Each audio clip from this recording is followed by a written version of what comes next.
Hello बच्चों। आज की क्लास में हम डिस्कस कर रहे हैं हमारी कक्षा 6 से 8 की विषय हिंदी जेनरिक की वर्कशीट 94।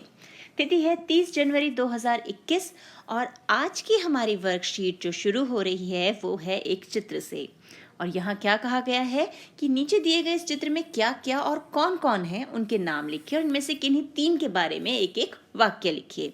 तो अब हमें इस चित्र में जो लोग दिए हुए हैं उन्हें पहचानना है और उनके नाम लिखने हैं। तो शुरू करें पहचानना। तो सबसे पहले यहाँ ये जो चित्र है ये है हमारे पंडित जवाहरलाल नेहरू और ये हैं डॉक्टर राजेंद्र प्रसाद। और यहाँ पर डॉक्टर भीमराव अंबेडकर जो हैं जिन्हें हम बाबा साहब भी कहते हैं वो उन्हें क्या दे रहे हैं, हमारे भारतीय संविधान की पुस्तक। क्योंकि भारतीय संविधान बना था ना, तो उसकी पुस्तक जो है राजेंद्र प्रसाद जी को दी गई थी संविधान लागू करने हेतु। तो ये वो पुस्तक उनको भेंट कर रहे हैं। और साथ में इनके पीछे खड़े हुए हैं श्री अबुल कलाम आज़ाद। तो यहाँ पर ये तो आप अच्छे से पहचानते होंगे, ये कौन सी बिल्डिंग है हमारी, ये है हमारा संसद भवन। तो ये हो गया संसद भवन। अब इनके बारे में एक एक वाक्य लिखें। पंडित जवाहरलाल नेहरू वो कौन थे, हमारे स्वतंत्र भारत के प्रथम प्रधानमंत्री। डॉक्टर राजेंद्र प्रसाद वो थे स्वतंत्र भारत के प्रथम राष्ट्रपति। और ये जो भारतीय संविधान, जैसा कि अभी 26 जनवरी गई है ना, गणतंत्र दिवस गया है, तो भारतीय संविधान वो कब लागू किया गया था, इसे 26 जनवरी 1950 को लागू किया गया था। तो ये हो गए हमारे वाक्य। अब देखें आगे क्या है।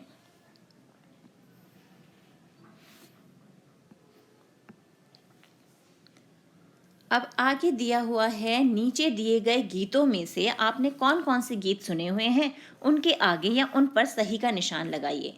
तो पहला गीत क्या है, ये है सारे जहां से अच्छा।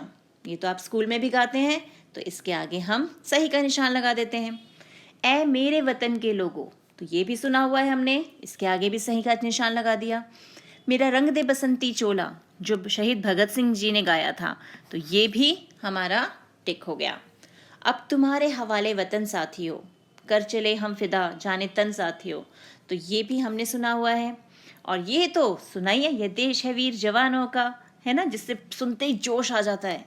और ये ए मेरे प्यारे वतन, जो काबुली वाला का गाना है, ए मेरे प्यारे वतन।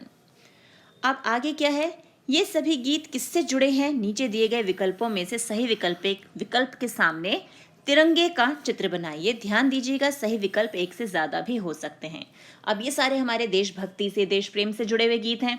तो अब हमें यहाँ जो विकल्प दिए हैं उनके आगे क्या बनाना है, तिरंगे का निशान। तो हमारा देश प्रेम, तो उसके आगे हमने तिरंगे का निशान बना दिया, क्योंकि ये गीत देश प्रेम से जुड़े हुए हैं। क्या ये देश की बुराई से जुड़े हुए हैं, नहीं। बेईमानी से जुड़े हैं, नहीं। भारत से जुड़े हुए हैं, हाँ, क्योंकि ये हमारे भारत के लिए गीत हैं। तो ये हमने यहाँ पर भी तिरंगे का निशान बना दिया। क्या ये चोरी करने के लिए कहते हैं हमें, नहीं। देशभक्ति के गीत हैं, हाँ, तो यहाँ भी तिरंगे का निशान बना दिया।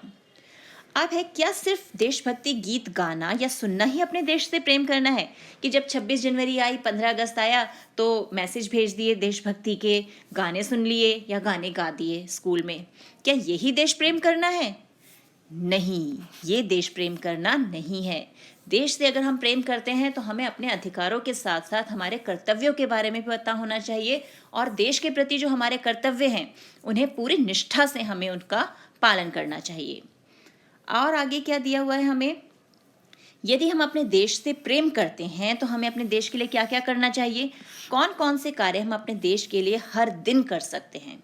तो अब अगर आपको देखा जाए, आप स्टूडेंट हैं, बच्चे हैं, तो बच्चों के लिए सबसे बड़ा काम क्या है देश के लिए, कि हम अच्छी तरह पढ़ाई करके जिससे हम जिम्मेदार नागरिक बन सकें। हमें ऐसा काम रोज करना चाहिए। हम क्या कर सकते हैं अपने देश के लिए, हम अच्छी तरह पढ़ाई कर सकते हैं जिससे हम देश के जिम्मेदार नागरिक बन सकें।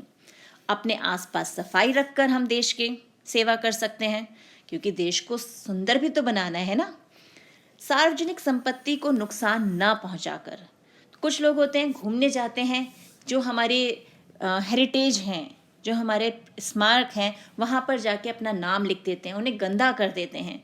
तो ऐसे सार्वजनिक संपत्ति को हमें नुकसान नहीं पहुंचाना। हम विरोध कुछ लोग प्रकट करते हैं तो क्या करते हैं, बसों को, ऑटो को, इन सबको आग लगा देते हैं, इनको तोड़ फोड़ कर देते हैं। तो वो सार्वजनिक संपत्ति है, हम देश के नागरिक हैं, तो हमें ऐसे कार्य नहीं करने चाहिए।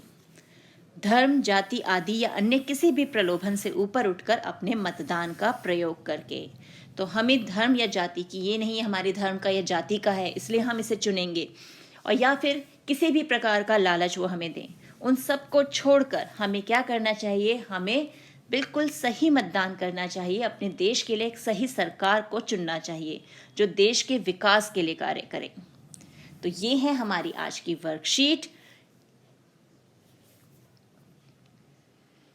तो मिलते हैं एक और वीडियो में, तब तक keep practicing and keep enjoying.